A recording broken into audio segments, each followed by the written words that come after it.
of you know what I'm going to say now. We will talk about Utopia, advantages, feasibility, and what was it? I forgot. Feasibility, advantages, and maybe disadvantages. Doesn't matter, but the topic is broader than that. We can talk about Technotopia and other stuff. The word Utopia comes from the Old Greek language,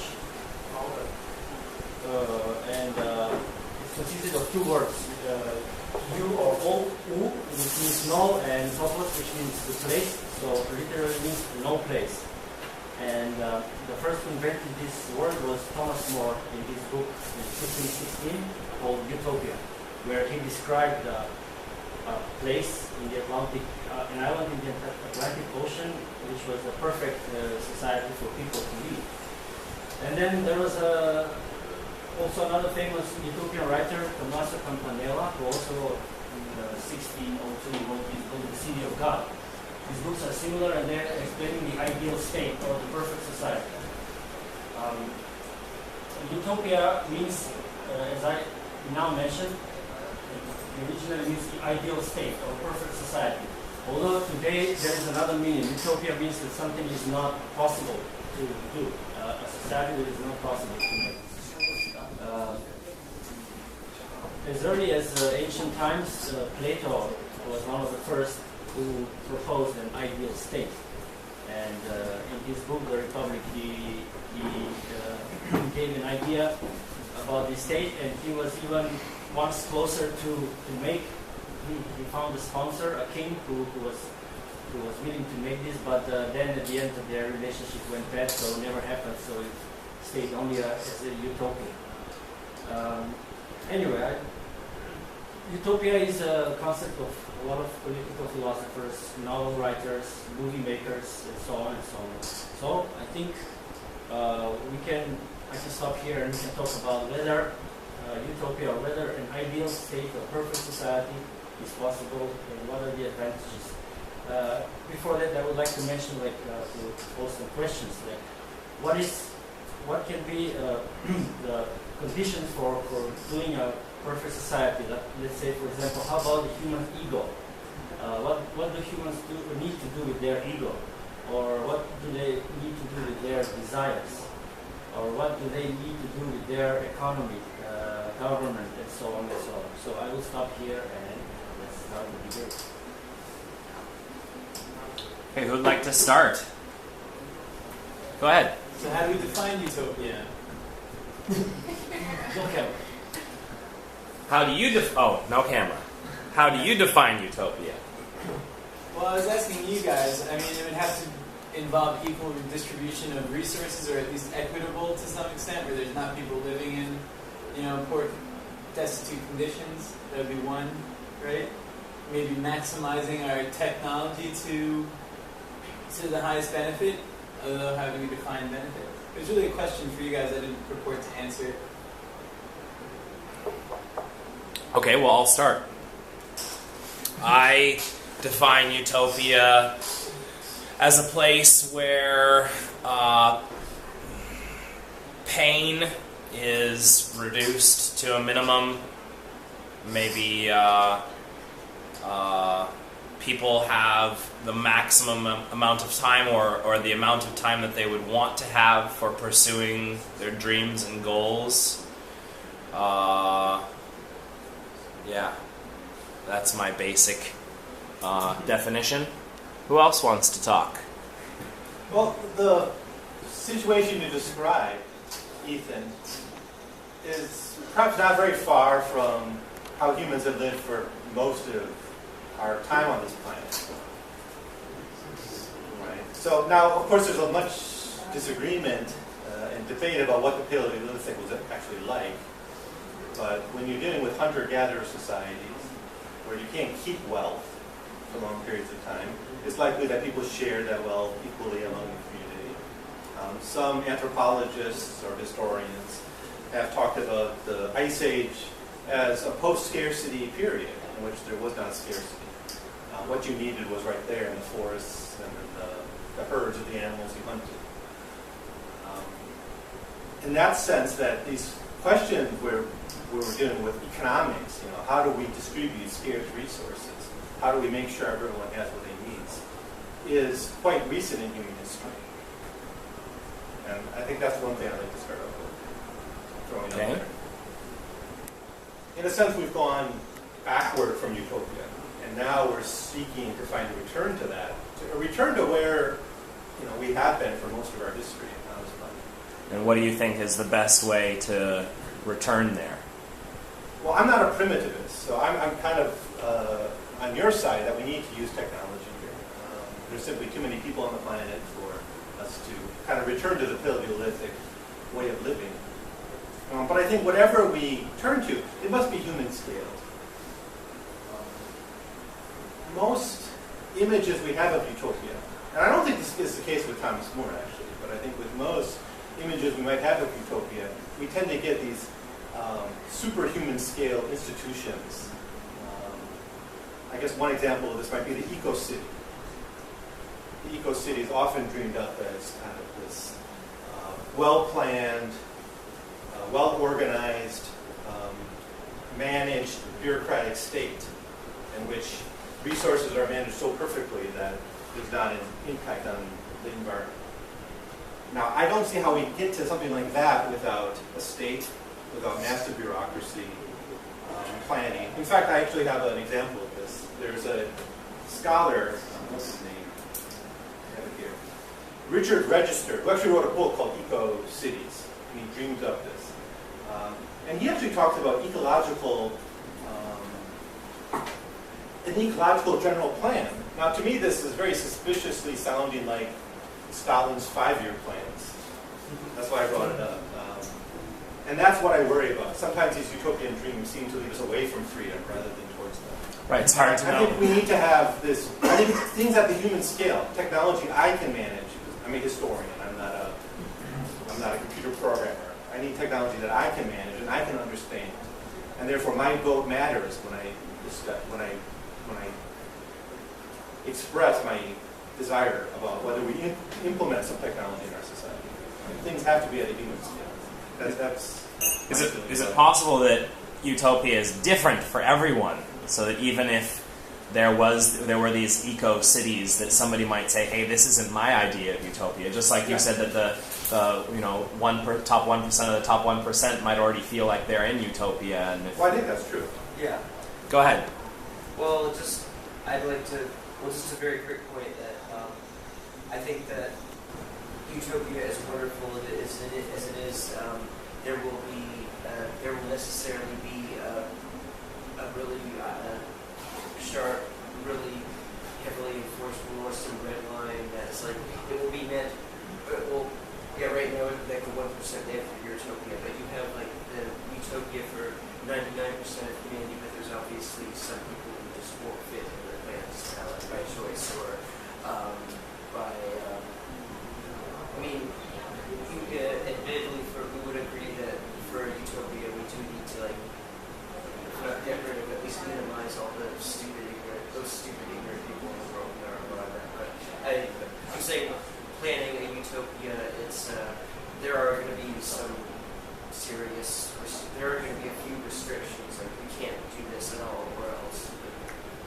Well, we'd put you in special utopia jail. Yes, because you can't build utopia without these iron rules. Well, one person is not here, Lynn, and I know what she would say. This is for you, Lynn. She would say that before anything can happen through government or, massive planning of architecture or anything like that, first there has to be a raising of consciousness, is what she would say. And I think last weekend we were talking about this issue, and I think it started out with how did this start out? About ego or desires, or did we start on utopia? I can't remember exactly how, but it started with ego. So I mean, we were talking about ego for a while, and controlling desires, or what would it take for people themselves, because imagine, like you said, there would be some people that would want to either destroy what's going on or wouldn't fit with what's going on. So that sounds like a problem. Like it would be pretty funny to build a Utopia and then next to it you have Utopia jail. Exactly. Well, it's like, but it's true. But before you get to this Utopia, where they will still have a Utopia jail, you do need just a massive general increase in, or just human consciousness in general, just going to a much higher level for like the vast majority of the population.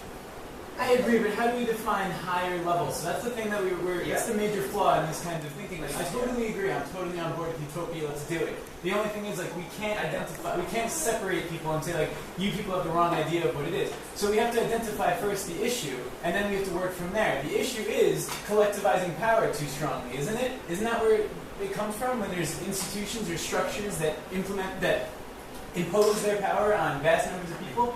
And isn't that kind of what we're doing if we start to say that people should subscribe to our idea? So maybe like a decentralized, autonomous community structure would be more of a better system. That way you can live in your stupid, ignorant, decentralized community. Or you can live in the iPhone wanting decentralized community, or the banker decentralized community. You know, whatever you're into. As long as you don't, I think my thesis is, the thing is, you can do whatever you want as long as you don't hurt other people. So if we build a society around those kind of thinking, I think that's a fair way to live. I would just add, I kind of agree with you. I don't think giving the bankers a utopia is a good idea, because that's exactly what we have right now. But I guess my question for you would be, why do we have people who react so strongly to, who act in, I suppose, quote unquote, unsocial ways, or antisocial ways? And I think if we get down to it, it's largely about how empowered people feel about their lives, how much power people feel they have over their lives. And this is why I do think decentralization is key. Because I think in a decentralized state, you aren't going to have as many people who wake up every morning feeling, damn, I have to go to work again. I have no choice. Or I have to sell drugs. I don't have any choice. I have to do whatever I can just to survive, you know, and so when you forget about like pursuing my dreams or desires, then I just have to like get food on the table and like get a shot or something. But this population that you have in your head, people who just they're creative. That's my point. This population you have in your head of people who can't accept Utopia or are going to resist it or have to go to the Utopia jail. They are products of our society that we created. Because they're not products of the Utopia. Right. Right. It's very possible that in the process of creating whatever we're creating, whether it's a Technotopia or Ecotopia or some other kind of utopia, that there will just slowly be a change where eventually you won't have the elements like. I mean, even now, I remember a conversation that. This is sort of going off on a tangent. A conversation I had with Alex a long time ago. Alex's idea, the best way to get people to quit smoking would be to make it illegal. What was it? To make it so, like, at some point, people keep raising the age of smoking or something like that. I can't remember exactly what you said. So eventually, there would be no young people smoking or something like that. And then eventually it would only be the really old people who are smoking, and they would eventually die out. So it would just become more of a regular thing. You can't immediately say okay, from tomorrow smoking is forbidden. How about the people who smoke because they have their desires there? So, for example, from tomorrow, no one who is not smoker can start smoking. No one who's a non-smoker, right? Yeah. But what about young people who already smoke that are less than 18? So no one who is non-smoker can start smoking. No new smokers thing doesn't matter. No new smokers. But you smokers can smoke twice as much. But essentially that's what's happened in societies that have really took this at the piece, right? I mean, their smoking is still pretty high, I think, in most societies, but in Europe and the United States, smoking levels have gone down. And I think it's largely because young people aren't picking it up. Probably. Go ahead, Sonia.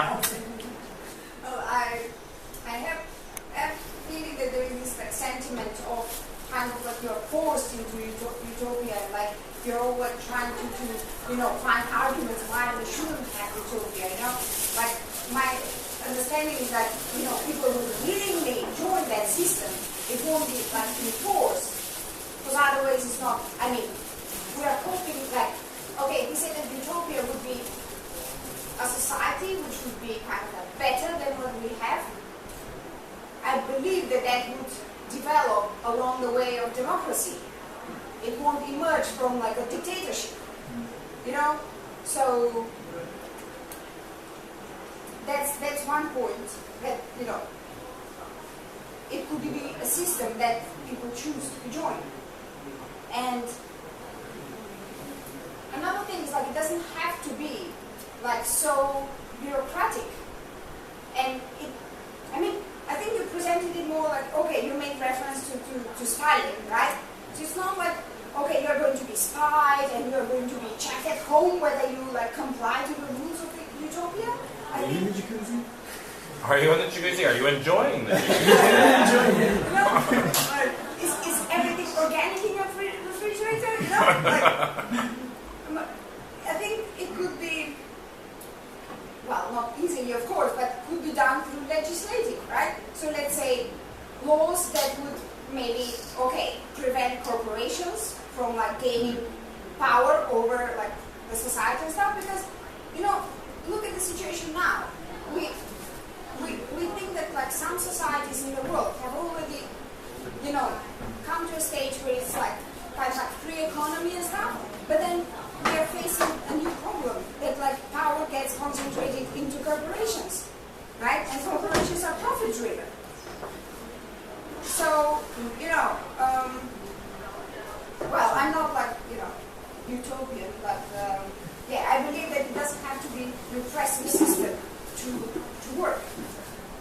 You know, it, like the law should kind of maybe just control like institutions, corporations gaining power over like the rest. Yeah, that's how I see it. Yeah. Unfortunately, a lot of the historical examples of utopia we have, like, I don't know, Orange County in California, are very bureaucratic and hierarchical and corporate rules. I think one thing you talked about early on, which is interesting, is the idea of really intentional communities, that we have to start with intentional communities. Some of us really have to just create these things. And, you know, I'm a historian, so one thing I would like to point out at this point as a historian is that capitalism started out that way. A bunch of weirdos who started to do it differently. Right? Now that's simplifying it, but that's kind of how it started. It started out as a bunch of people doing it differently, and that eventually spread like a virus. In fact, maybe even the state started as, you know, like a couple warlords deciding we're going to do something different. We're not going to go with the stateless, egalitarian stuff that the hunter-gatherers and the early Neolithic communities are doing. We're going to create cities and empires. And then that spread around the world. So like, again, like a virus. So we need a virus that spreads utopia. You just reminded me of something we discussed last weekend, like related to this topic, and I think would be interesting to discuss. Like you kind of like triggered it now, because humanity so far, well, we tend to believe that it's been a road of progress, right? But whether the utopia would actually mean, like, you know, kind of like just hammering status quo. Like, Can there, your point is, can there still be progress in utopia? It's always going to be on the horizon. like, but what kind of progress? You mean technological, scientific progress, but not like political, not yeah. So Right. the system is kind of like, okay, we invented the best working system, and now you can all go back to your labs and do the research. I think that the way of putting it is like, I think that the utopia is always going to be like a thing on the horizon. Nobody in the Renaissance says, okay, we are in the Renaissance now. Nobody declared it because nobody knew. We say about Renaissance stuff, or Bronze Age, or Industrial Age in business. We say about it because we see it from this point of view of time, you know, past time, and we can declare it, okay, that was the best time in, I don't know, in industrialization, everybody started using factories. So I don't think that there's going to be a period when we're going to say, listen, people, this is utopia, everything is great, continue. I think everything is going to be on the horizon. Evolution, we mentioned also in this talk, that evolution is pushing us forward no matter what. It's built in our DNA. So I don't think that we can beat it. take out that part out of us, and Utopia is always going to be something better. If you get, for example, the most utopian and most famous utopian thing that we actually, everybody I think in this room saw, it's Star Trek. Star Trek is practically Utopia. And what did they do? They had perfect world, and they went out to seek out for new worlds.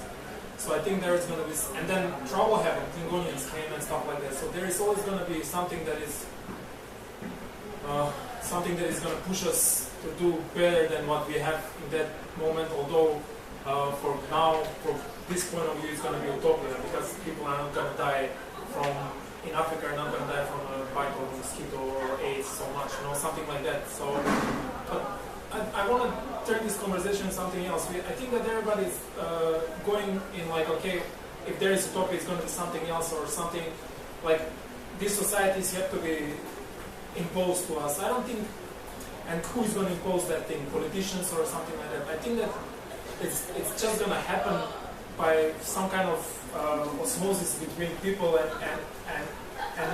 environment happening. Environment meaning economics, politics, and business. Because definitely, if Utopia is going to happen, it's going to be corporations that we pretty much hate now, like Apples and banks, like, I don't know, Lehman's and stuff like that. That two stuff are going to actually bring Utopia to us. Technology is the fastest way to Utopia, and I don't think governments create good technology. They only create little technology so far. So, but what governments do, they regulate stuff so that things happen in the business world. So I think that the business world is going to bring Utopia and to us, and actually bring technology, which is going to bring lots of resources, and it's going to create space for that kind of Utopia where people can get education very easy, can get health very easy, and can... There is an example if you say, okay, how corporations are already doing that with the smoking we just mentioned. So you want to go get insured in an insurance company. They won't insure you, or they will give you less money back if you smoke. Is there any better incentive than this in the world? No. Your parents yelling at you? No. You're still going to go and get smoked. My wife yells at me because I smoke, but I still smoke. But if I go and they don't insure me because I smoke, I'm going to think about it. Or I don't get the insurance back, Or the doctor says that you don't smoke. But already corporations influence are on many levels. They seek for you in the CV to have many stuff written, and then you have to go and learn about that. On the way, you maybe prep something else, and you're going to learn even more. Then when you go to apply for work, you're going to know a lot. They change us, but we don't feel, because we live in this short period of time. But I think that we shouldn't say that the companies and the governments are going to be imposing something like it's just going to morph into each other, and it's going to be, and it's not going to stop. It's not going to be one day. Okay, we are in Utopia now. But they do not necessarily change us to good. They change us in a way that's beneficial to their businesses. It's never. It's not because they care about you smoking or not. I think that the society is going to throw out the unuseful things like if you smoker. Yeah, maybe also. But yeah, you cannot get in an airplane and smoke now. Like you have to not smoke at least in some They places. still have the signs. London used to be the central place where the industrialization got born, and London was so in fog. There is a saying, it's like a London fog, but it's gone now. Why is it gone? Because all the production went to China. But why it went to China? Because everything is cheaper. So London is clean now. Is that some way that the industry and the economics change the It's exporting the problem. Well, what else? And also the London fog in the 50s, it killed 10,000 people in one day, or it killed like several thousand people in one night. So But now for the people in London, that's actually Utopia, because it's gone. Yeah, now it's in China. Yeah, and they're But someday there will not be a place where it's gone. But actually in China it's already changed quite a lot, and in Taiwan also. Yeah. So I think we shouldn't go out of the institutions, political and business and economical institutions, to seek for Utopia. It's going to come from there, also. I have something to jump in here. Let's just take one example. That's something that the corporations could create, and are in the process of creating. The robot factory. Now that's summarizing many things. driverless cars and automated checkout lines and everything. But let's just call it the robot factory. Meaning production will no longer be tied to employment. Right? That's feasible, at least for many workers, that they'll be phased out of employment because of technology. And that corporations could take the lead on that. I don't see why they would do that in a socially responsible way. Okay, so you're grabbing a good point over here, but let's talk about evolution. I think that Utopia is the way is thing built by the evolution. You know, it makes us better in something. So when we talk about evolution, at some part we stop saying the body of the human changed. We didn't grow any wings after that. You know, we didn't become X-Men. And in some part, yeah. Well, in some part, what kind of pants am I wearing? Some period of describing the evolution, we say, and then the humans start building tools. Now, the tools changed so much, we went into computers, and now robots are our tools. And if you want to talk about robotics in the future, robots are one small piece.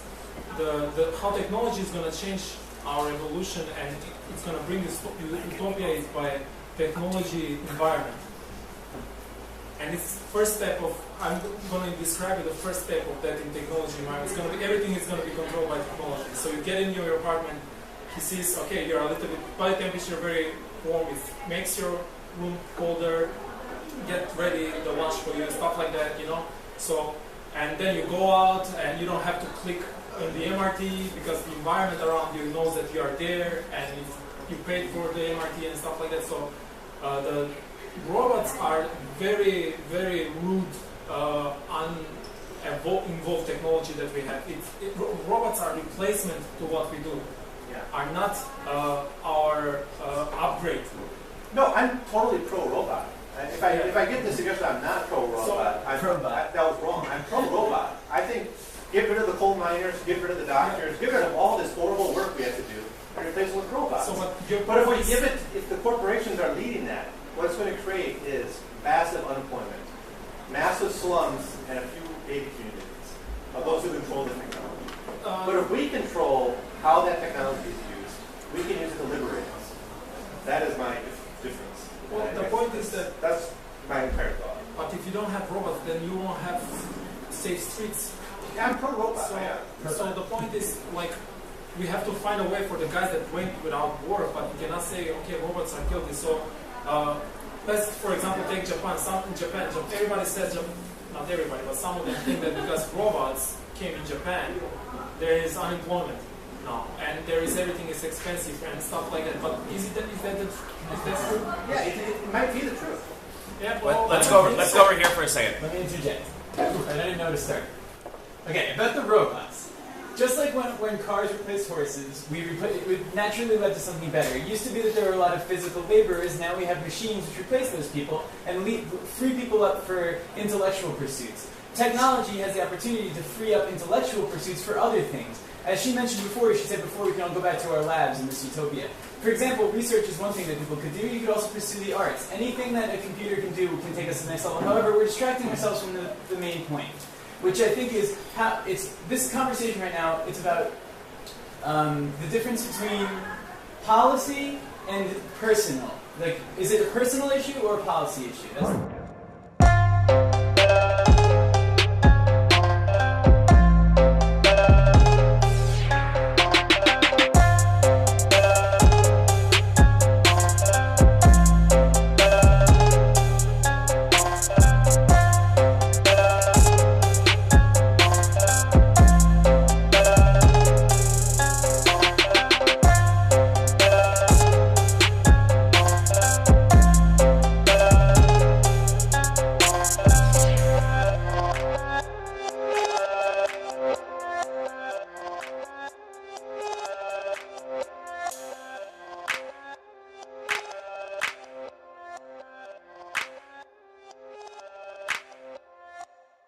Oh!